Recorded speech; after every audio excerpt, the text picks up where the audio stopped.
All right. Hello. Right on. A couple people have joined. Welcome. Thank you for being here. We're going to get started in just a few minutes. Settle in.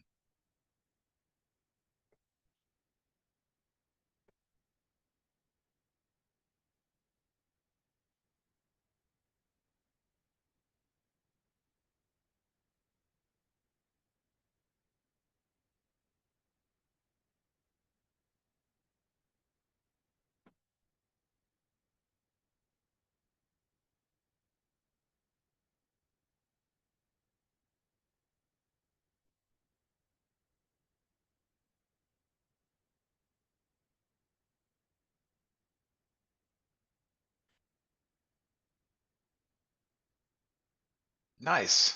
More people are joining. Hello, Kelly. Thanks for being here.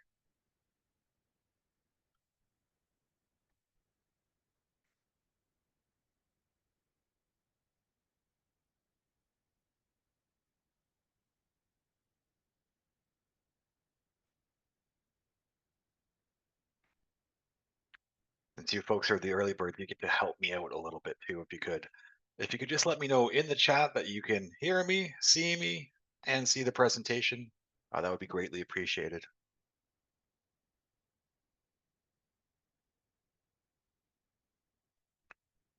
Three yeses from Kelly. Bingo. Thank you so much, team.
As we're waiting for a few more folks to join, please let me know in the chat, where are you coming in from today? Where are you joining us from?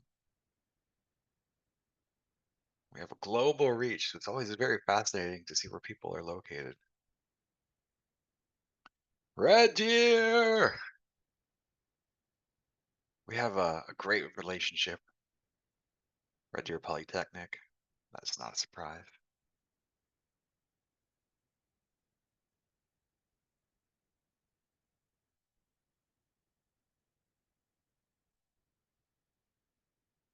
Calgary, awesome, wonderful. Thank you for that. Team Alberta is representing today.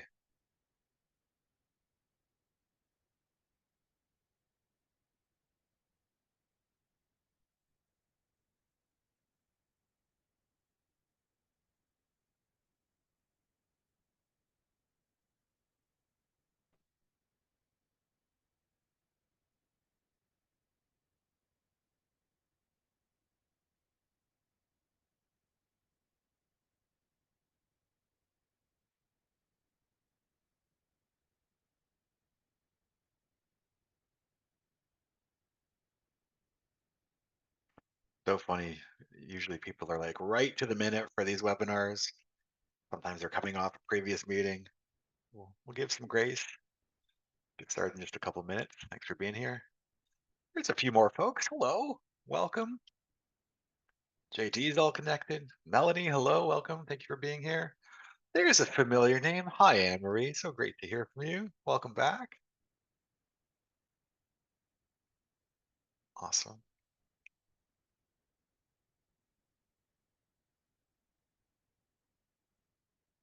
If you just hopped on, we're playing the old location game in the chat. Where are you joining us from today?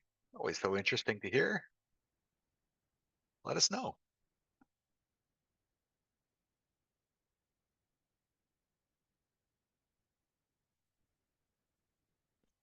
A couple more folks have joined. Hello, Melissa. Hello, Anastasia. Thank you for being here.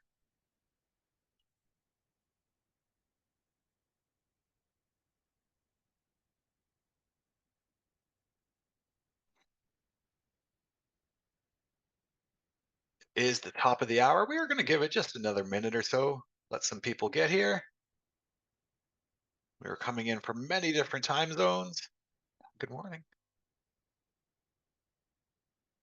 If you just joined, please let us know. Where are you coming in from? Where's your location today? We've got Alberta representing in full force so far.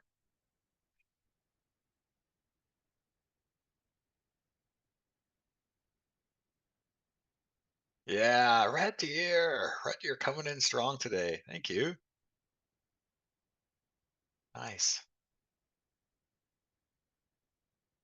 Hi, Donna. Looks like you're all connected. Welcome. We are giving it about 30 more seconds for people to get connected, and then we're going to get rolling with this. Ottawa, excellent. Edmonton, more Team Alberta. Vancouver, cross country getting represented today. Excellent. Nice. Hello. So many folks have just hopped on. Thank you for being here. It's potentially over a lunch hour or a snacking hour for you. So thank you for being here. We're very excited. Yeah, you know what? Let's just dive into it because there's so much to cover today. I'm excited to get into it. So, team, welcome to our monthly Ninja Skills Booster. And today we're talking about learn to love your inbox. It's still February for a little bit, the month of love. Valentine's is behind us, but now we can put our love towards our inbox and learn to love and care for our inbox a little bit today. Some of you know me. If you're meeting me for the first time, my name is Nick Aiello. I'm a productivity ninja here for Think Productive. That's what it actually says on my business cards, and it's amazing. We are a global company with a global reach, offices in the UK, the US, Australia, obviously here in Canada. All of our workshops come from the best-selling book, How to Be a Productivity Ninja, from our colleague and founder, Graham Alcott. And our kind of belief, our vision is we really want to make a change where a work revolution where everyone loves Mondays, meaning everyone likes coming to work. And we think it's possible. Here's where we're after today. Boss mode, right? We're going to take back the control. We're putting emails in their place. We're going to give you 5 tips around your email so that you can love your inbox, give it a nice little hug, and have more control over it as well. Uh, this is what we're covering today. This is where we're going. First, let's hear from you. There's many of us that have just signed on. Let me know in the chat. 1, 2 words. I'm feeling, generous today. It could be 3. How is email affecting you, your work, your well-being? If you want to get fun, we can play the emoji game today with a couple of emojis. How is email affecting your work and your well-being? Let me know in the chat, team.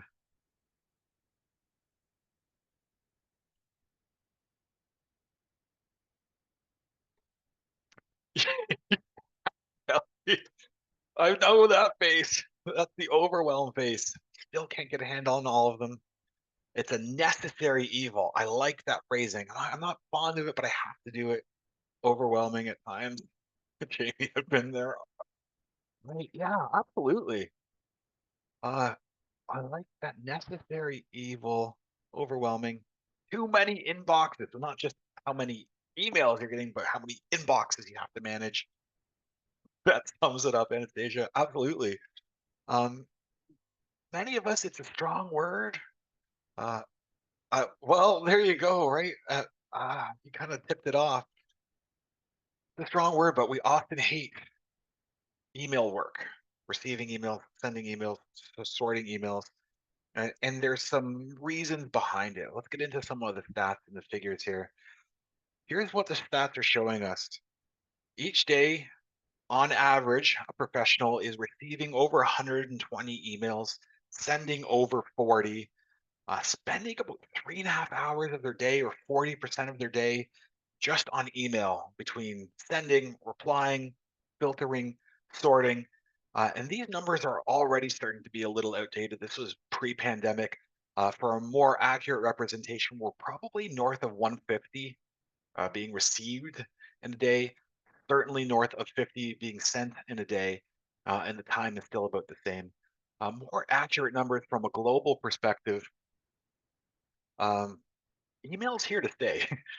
That necessary evil comment, pretty accurate because it's not going anywhere. It's the most common communication medium. We're estimating for this year, 2025, that there will be 376 billion with a B emails sent, which is pretty wild to think about. Email has been here, a number of years now, but it's not going anywhere. It has become the most used communication medium. But is it the best? There's debate about that. This is one study I really, really love talking about sometimes the distractive nature of emails. This was a study done out of King's College in the UK. And what they did was they gave three groups of people the same IQ test, but there were some variables at play. So the first group had no variables, no controls, just take the IQ test. The second group was what we call the email distracted group.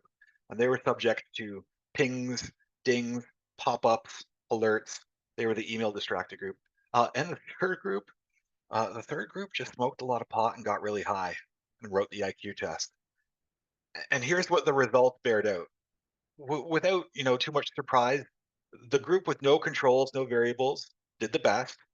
But then it was the pot smoking group.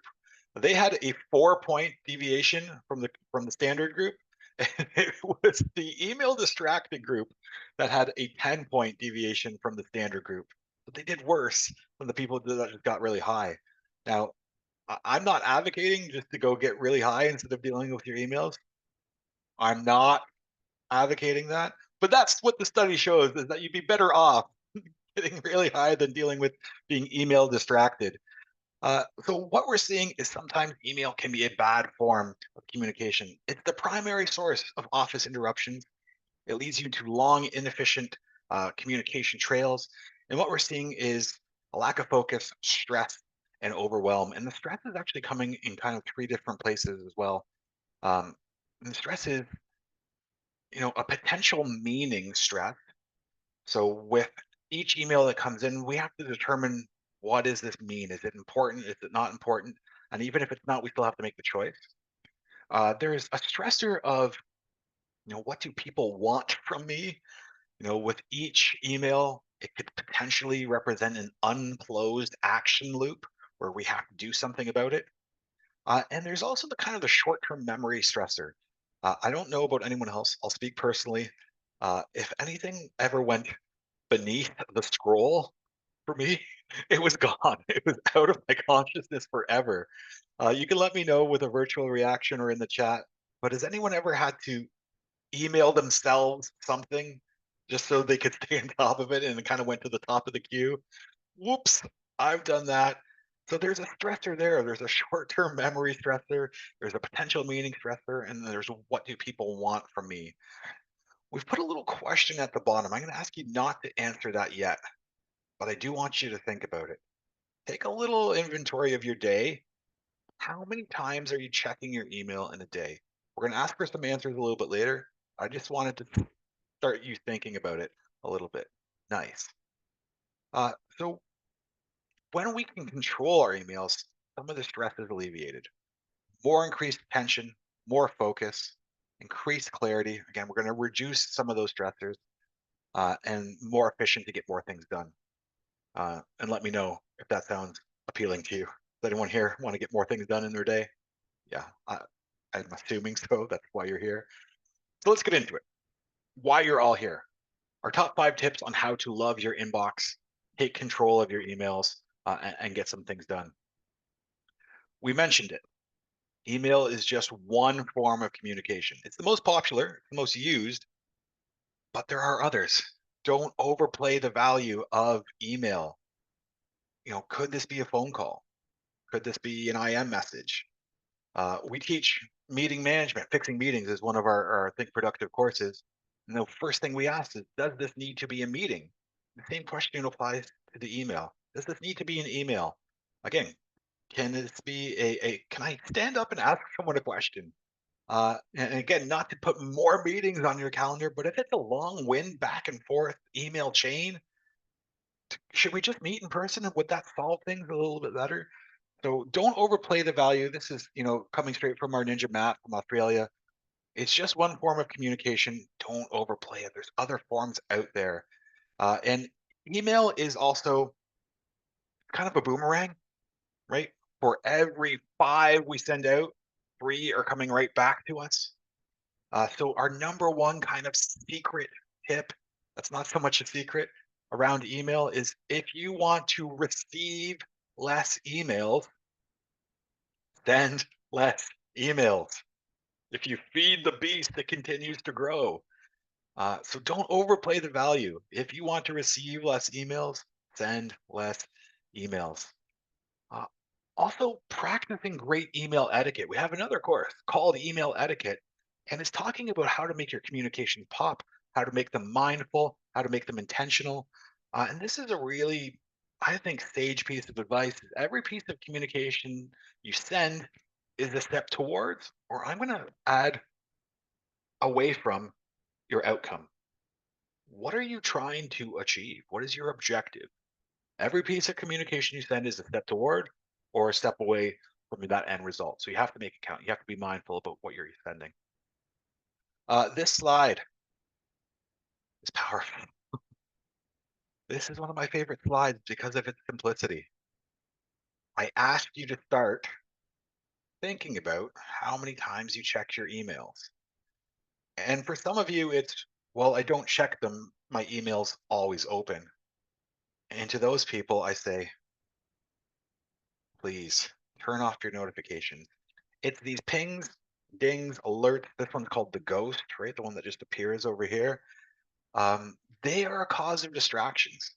And if you're in the habit of having your inbox or your email open all the time, anyways, please turn off at least bare minimum the audio notification because they're just robbing your attention.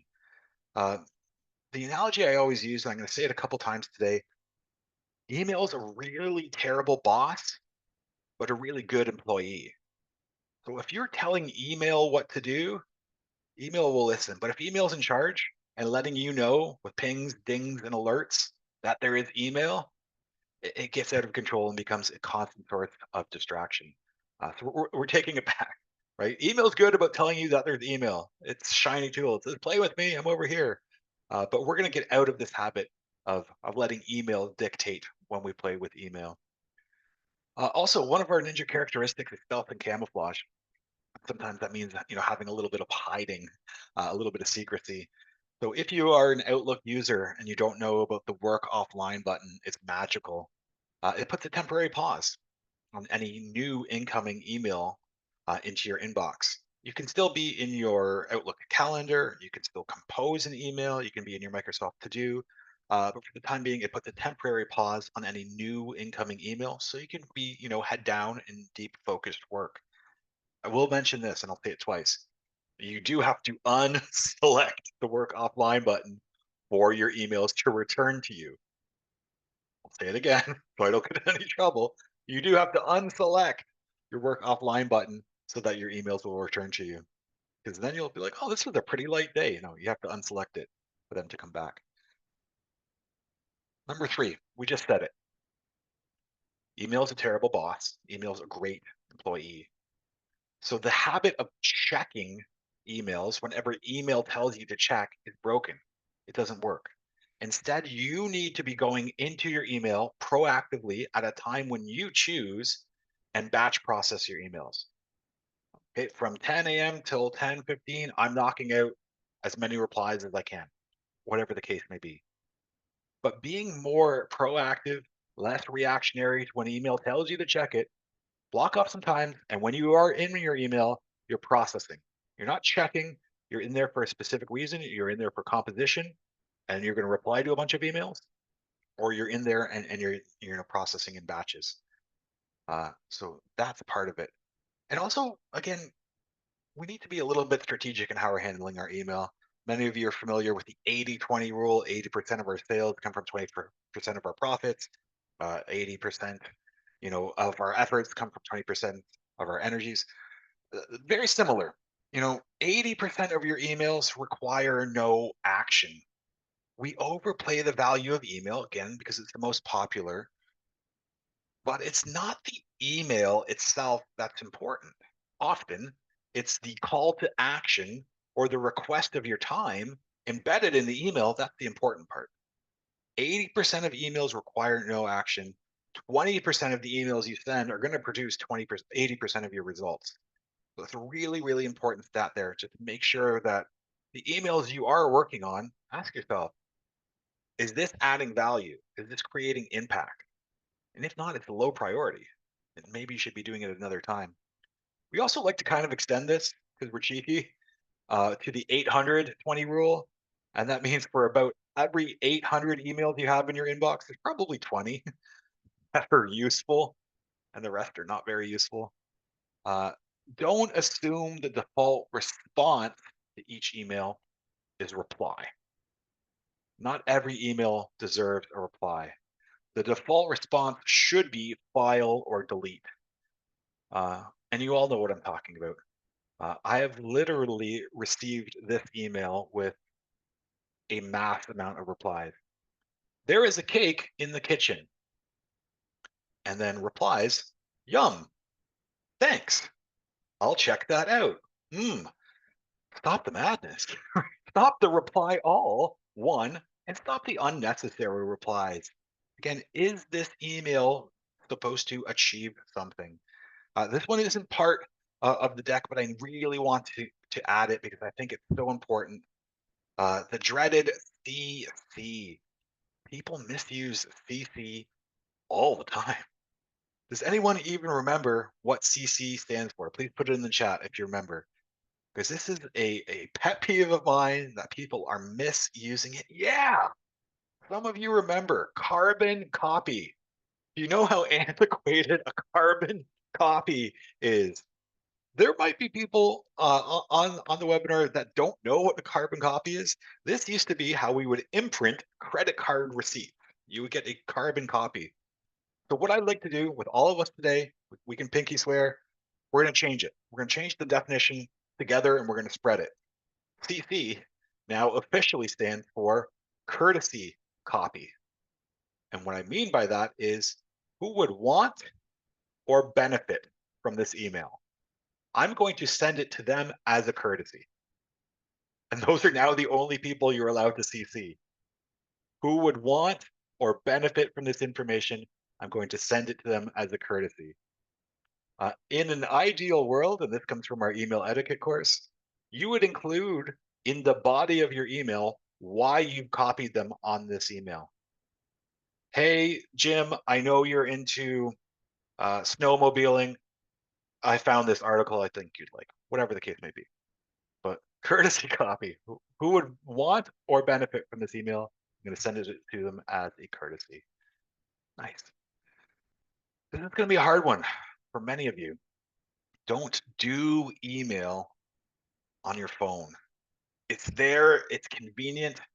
I'm guilty of it. I mean, if it's a quick response, go for it. But if it's detailed, if you need to consider some things, if it's thoughtful, best practice is to not do it on your phone. We gave you the golden rule, right? The golden rule is if you want to receive less email, send less email. The other rule we really like is the 2-minute rule. If you can respond to it in 2 minutes or less, do it now. If not, if it's going to take you longer, schedule a time to deliver that email when you have the most attention for it, or when you have the most capacity for it. And we're going to talk about that in just a second. Some more interesting stats here. 52% of people check emails before work. Hands up if that's you. Let me know in the chat. Virtual reaction. You check emails before work. Self-admit it.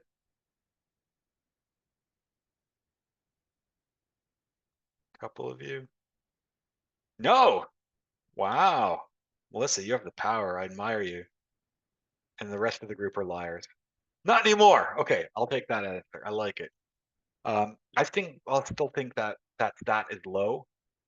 One of our things we love to teach is instead of starting your day with emails, start your day with a post-it note because post-it notes are small. And on that post-it note, write down the 5 things that if you accomplish them today will create the most impact or add the most value to your day. If I could only do 5 things today, what 5 things would add the most value to my day? Then, if you must, open your email, open your inbox, do a quick scan. Is it more of the same? Is it the usual things you always get? Or is there anything that is now important and needs your attention? If so, put it on your post-it note. If not, get out of your inbox and get to work on that number one thing on your post-it note. If you condition yourself to do this over the course of a year, only work on the 5 most important things that would add the most value to you, you're going to have a really productive year. 25% of millennials and Gen X check emails on vacation. That stat is absurdly low to me. It's almost the inverse in my personal experience. 75% are checking on vacation. So we asked you to think about this earlier. How many times are you checking? Because this was an HBR study that said people are checking their email on average 15 times a day. 15 times a day. And what that equates to is every 37 minutes, people are checking. And what the study showed is, do people expect a response in that amount of time? And a lot of the evidence suggested no, that most people expect a response. Uh, only 11% of customers and clients and 8% of coworkers expected a response in less than an hour. Once we hit the hour mark, the numbers change. About 40% of people expect a response in about an hour. Uh, but if we started just checking even hourly instead of every, oh, you do open okay, cool.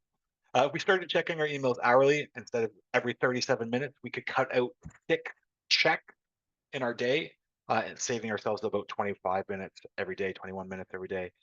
And I still think 15 times of checking might be low for some of us.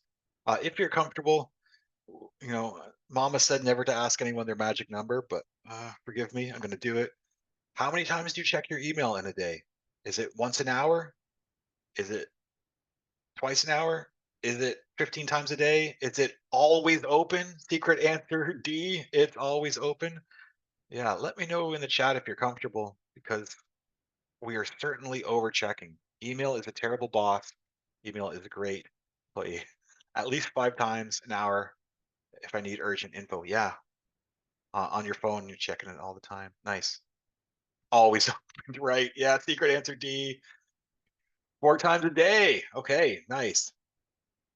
Some Tim Ferriss stuff, right? Check your emails 4 times a day. Cool. Tip number 5.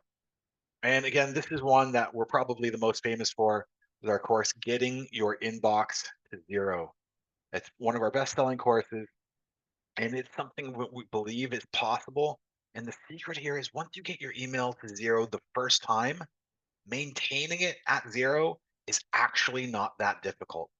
So here's kind of how we set it up. This is what we do in our full course, Getting Your Inbox to Zero, is we encourage people to create 3 processing folders.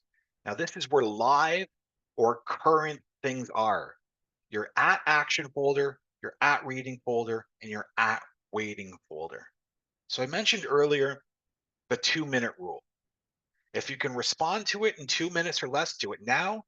If it's going to take you more than 2 minutes, file that into your at action folder and you come back to it with the appropriate amount of attention. What I mean by that is, oh, this is really important. This is a budget proposal. My boss is going to look at it. I need to do a good job with that. I'm going to respond to that and all other like email when I have my most attention. We call that proactive attention, when I'm at my best, my most alert. Some emails are going to be more than 2 minutes, but they're not as important. Oh, this is what I'm bringing to the company potluck. It's going to take me more than 2 minutes, but I'm not going to waste my best attention on this. I'm going to batch process this and all other like email when I'm a little bit down, when I'm dipping in energy a little bit, I can still knock this off. It needs to get done, but I'm never going to use my best attention. I'm jumping to the bottom at waiting. This is where all of your, you know, things that there's needed a response, but maybe you're not next. You send out a proposal. You can't do anything until you hear back from them. If you have team members that you've delegated some work to, you've sent this off to them on Wednesday. You might need to chase or check up. This is anything you're waiting on others for. It's your at waiting folder. And your at reading folder, it makes sense. All of your digital reading all in one place. Your memos, your newsletters, things that you need to get your eyeballs on. But again, this is where live or current things are only. So once you've read the March newsletter, it doesn't live in your at reading folder. It's filed, archived, or deleted. Once you've actioned something from your at action folder, it doesn't live there anymore. It's filed, archived, or deleted. And the reason why we put the little at symbol is both Outlook and Gmail populate their folders alphabetically.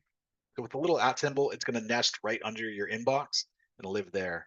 And that's our processing folders. That's where the magic happens. Nice. We're almost at time already, folks. That was a sprint. Here's what we've covered today. Don't overplay the value of email just because it's the most common medium. How else can you get your message across? Turn off your notification. I recommend all of them, but bare minimum, all the audio ones. Don't check email. Checking is broken, especially when email tells you to check. Process it in batches instead. Minimize mobile emails and triage into your processing folders, getting your inbox to zero. For more resources, the entire chapter 4 is about getting your inbox to zero. It's phenomenal. I know some of you have the book already. If you need this little encouragement to get the book, then go for it. And here's something you don't normally hear on training. Take out your phones because you're going to need it. If you want to know more about getting your inbox to zero, our masterclass is coming up at the beginning of April, 6 weeks to Ninja. It's a deep dive into many of our courses kind of rolled into one. The Way of the Productivity Ninja, how to become a productivity ninja, and a full course of getting your inbox to zero, along with some meeting management stuff, along with some habit stuff. And depending on how this went for you, I'm taking you through the 6 weeks to Ninja class. It is with me. So that could be really good news if you liked today's session. Uh, Hopefully, we won't even talk about the alternative. And because I like you, well, I'm putting it back. Here's my secret code. Not secret. Nick 10. If you use that, you get 10% off for some early bird purchases of the course. QR codes there if you're more interested. There's lots of information available. Take a little screen grab of it. This is it's one of my favorite things to do all year. I'm very proud of this course. It's our master class. It's small groups, peer learning, and it's something I'm really, really proud of. Also, let us know how we did today. If you enjoyed this session, there's a new QR code. Your phone's still out. Let us know.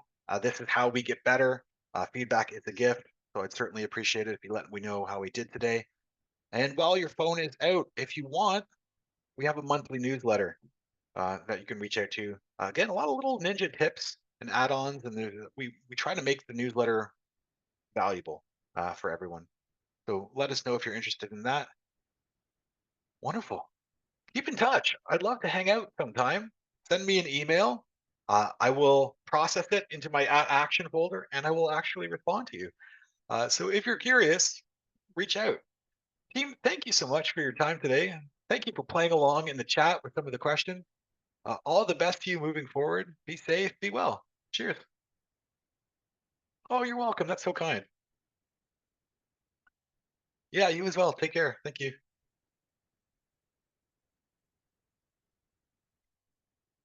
Cheers. You're welcome. All the best. You're welcome. Thank you.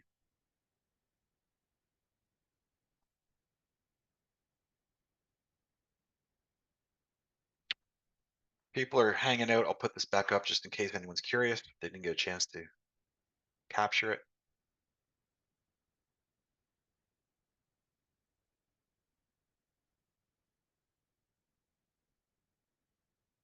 Thanks, team. All the best.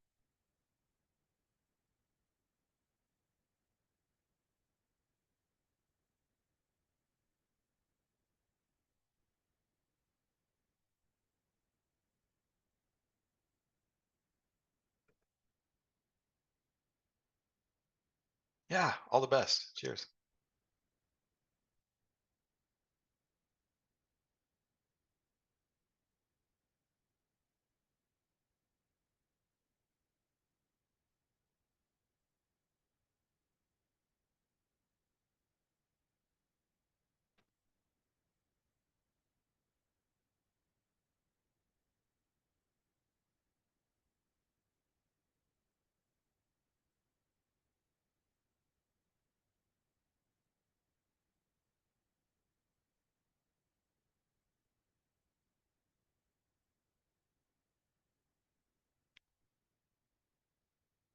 All right, folks, I'm going to be hopping off unless there's any more questions. All the best to you.